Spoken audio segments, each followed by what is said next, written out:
Rudware recently published an article regarding the coronavirus, calling the situation the China apocalypse.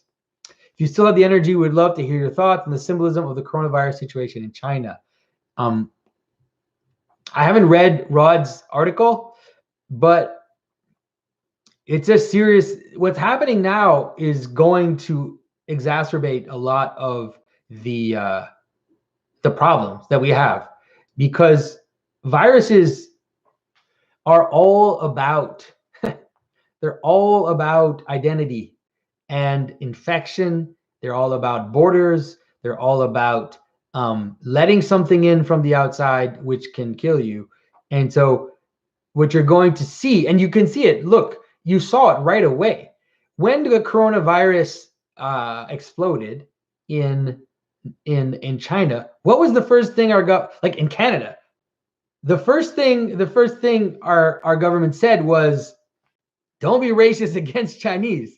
And I was like, I mean, I wasn't surprised, because there's an analogy between the virus and the foreigner.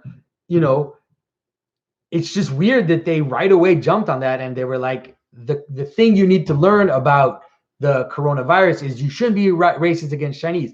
And I thought it's a dangerous game to play, to push that, because that, once the virus, you've made it about that. You've framed the question yourself, you know, by saying don't be racist against Chinese because of the coronavirus. You've created a frame, but there are two sides to that frame. And when the coronavirus, if it does become a pandemic, then the same thing's going to flip, and now it's going to become the other side. So it's some scary stuff. But for sure, what we're going to see is we're going to see breakdown. We're going to see how infection breaks down social structure, right? So how chaos from below, these little bugs, how they can come up and they can start to eat at the world, and the world starts to fall apart. It starts to break the bonds in your body. It's killing your body, but it's also destroying the social fabric as it breaking down the bonds.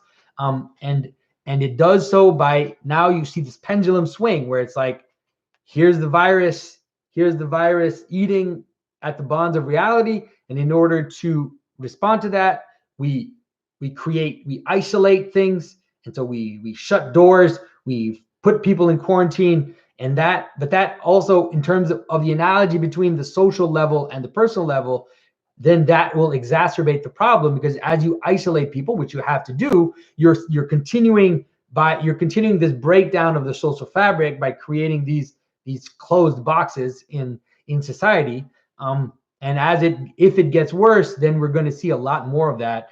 And it does in fact seem that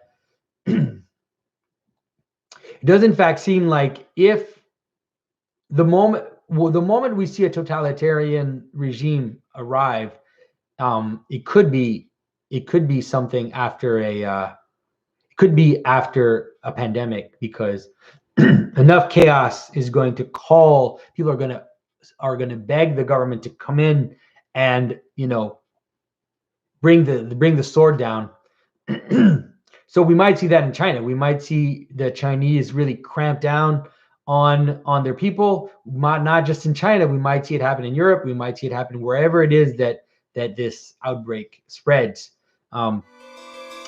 Yeah.